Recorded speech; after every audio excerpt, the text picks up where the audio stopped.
This is Michelle from Japanese Breakfast, and you're watching Jezebel Quickies. You gave road on a turnpike exit. I think I first wanted to make music when I met boys in high school that played guitar.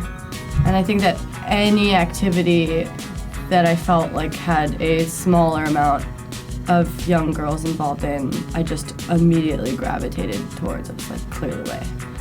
I imagine the Pacific Northwest has inspired my music quite a bit. It was definitely the first music that I could really claim as my own taste. I think that there's something really confessional about Pacific Northwest indie rock. Sort of like the weather, it's always gloomy and it's never too hot or quite too cold. It's just kind of gray a lot. And I think that's kind of how Pacific Northwest indie rock kind of sounds. It's really tenderoni, heartfelt lyrics with rowdy, intricate guitar work. I don't know, I feel like that's kind of my style in general.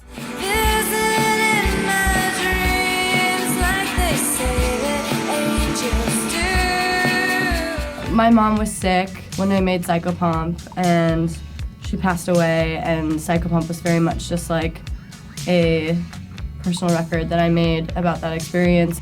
And then the record did really well, and I got signed to Dead Oceans, and we had a recording budget, and yeah, we just had the opportunity to do it again, and I had the encouragement of a lot of people.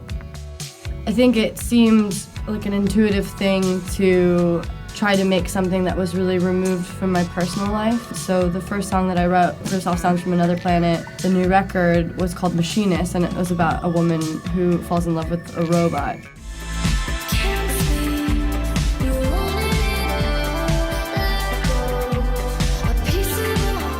And I just thought it would be a really fun concept to make a sort of science fiction musical, because I was really interested in the Mars One project at the time, and I wanted to write all of these songs about that. And then it just felt so restrictive. I felt like I still had so much to say, and in some ways I felt like I wasn't allowed to write about my mom's death anymore because Psychopomp had been my mourning record. And then when I started writing this album, I realized I had so much more to say.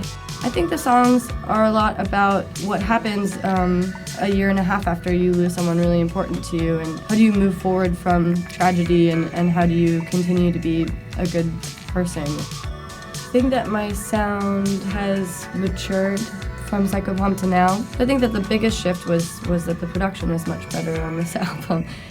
A new record called Soft Sounds from Another Planet, and Dead Oceans is releasing it. We're doing a headlining tour for the first time in September and October, and it's really exciting because we were the bridesmaid, and this year we finally get to be the bride in September, so it's very exciting.